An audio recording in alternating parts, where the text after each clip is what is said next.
اجازت دی گئی ہے اس لیے کہہ رہے ہیں۔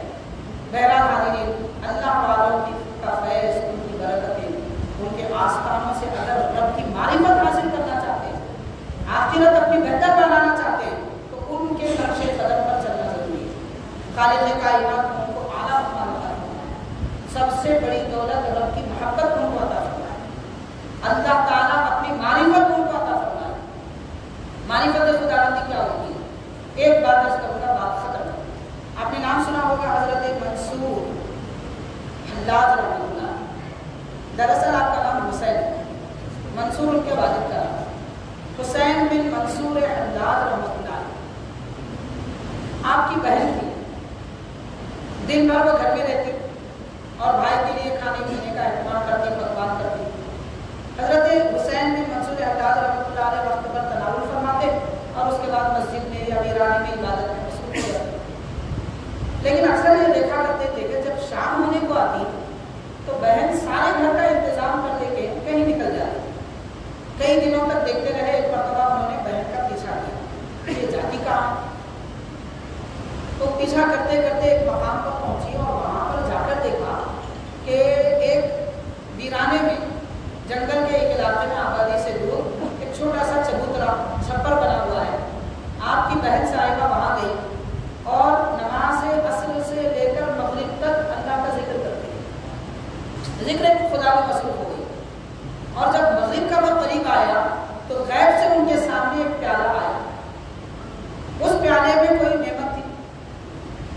اب اسے کیا کہہ سکتے ہیں آپ؟ یوں کہہ لیجیے کہ وہ اللہ کی محبت تھی جو اس پیالے میں پلائی گئی، یا رب کی معرفت تھی، خالق کائنات کی نہیں معلوم کون سی نعمت تھی جو ان کو اس پیالے میں دی گئی، تو وہ پی رہی تھی۔ حضرت حسین بن منصور فوراً سامنے آتے ہیں اور بہن کے ہاتھ سے پیالہ چھین لیتے ہیں اور کہتے ہیں کہ بہن صاحبہ، آپ تو ہم سے باکمال نکلے، آج تک کبھی مجھے ایسا پیالہ نہیں ملا، میں سارا دن ساری رات رب کی عبادت میں رہتا اور آپ صرف عصر سے مغرب تک ذکر کرتے ہیں، یہ نعمت ملتی ہے، کتنے دنوں سے یہ غیب کی نعمت پا رہی ہے۔ تو بہن نے کہا کہ منصور، حسین، ہرگز مت پیو، افسوس کرو گے، اور فرماتی ہیں کہ آپ برداشت نہ کر پاؤ گے۔ کچھ بچا ہوا تھا، جو نعمت تھی، جامع محبت الہی، کچھ بچا ہوا تھا، حضرت حسین بن منصور نے اسے پی لیا، جیسے پینا تھا پردے اڑ گئے، ہر جگہ اللہ کا نور نظر آ گیا۔ اسی لیے آپ نے دعویٰ کیا انا الحق، کیونکہ ان کو ہر جگہ اللہ کا جلوہ نظر آتا تھا اور ہر مخلوق خدا سے انا الحق کی آواز آتی تھی۔ تو اس لیے آپ کی زبان سے یہ کلمات نکلے۔ تو بہن نے فرمایا جب آپ کو شہید کر دینے کا اعلان آ گیا، اس وجہ سے انہوں نے جو اعلان کیا تھا اس کی وجہ سے علماء کرام نے فتویٰ دیا۔ کون سے عالم صاحب نے؟ حضرت جنید بغدادی رحمۃ اللہ علیہ۔ تو فتویٰ صرف عالم نہیں دیتے، فتویٰ صوفی بھی دیتے۔ جنید بغدادی سے بڑھ کے اور کون صوفی؟ انہوں نے فتویٰ دیا تھا کہ ان کا سر قلم کر دیا جائے۔ کیوں؟ اس لیے کہ یہ شریعت محمدی سے ہٹ رہے ہیں۔ وہ شریعت محمدی سے جو ہٹ رہے تھے، ہٹے نہیں تھے، بلکہ ان کو جو نظر آنا تھا وہ بیان کر رہے تھے، لیکن ظاہر میں لوگوں کو جو نظر آنا تھا اس پر فتویٰ لگایا گیا، اور فتویٰ دینے والے بڑے صوفی تھے، سید الطائفہ جنید بغدادی ہے۔ تو بہرحال حاضرین کرام، یہ معرفت ہوتی ہے۔ اب اس معرفت کو اگر حاصل کرنا ہے تو حضرت مراد شاہ رضی اللہ عنہ کے دربار میں اولیاء اللہ کے آستانے پہ ملتی ہے، ان کے بتائے ہوئے طریقے پر چلنے سے ملتی ہے۔ یہ معرفت ناچنے گانے سے نہیں ملتی، ناچنے گانے سے شیطانیت ملتی ہے، شیطانیت ملتی ہے، معرفت نہیں ملتی۔ اللہ کی معرفت نبی کے طریقے پر۔ بہرحال ہماری ذمہ داری ہے کہ ہم کام ایسا نہ کریں جس سے اللہ تعالیٰ، اللہ کے حبیب اور اولیاء اللہ کہیں ایسا نہ ہو کہ ہم سے ناراض ہو جائے۔ بہرحال بزرگان دین کے یہ آستانے ان کے آغاز شریفہ اس لیے منعقد کیے جاتے ہیں تاکہ ہمیں شریعت پر، طریقت پر چلنے کا راستہ ملے۔ اللہ تعالیٰ سے دعا ہے کہ ہم نے جو کہا سنا اس پر عمل کرنے کی ہم سب کو توفیق عطا فرما، کہنے سننے میں ہم سے جو غلطیاں خطائیں ہوئے انہیں درگزر فرما، معاف فرما۔ یہ اللہ حضرت سیدی بواد شاہ رضوان اور تمام جملہ اولیاء کرام کا فیضان ہم سب کو عطا فرما۔ صلی اللہ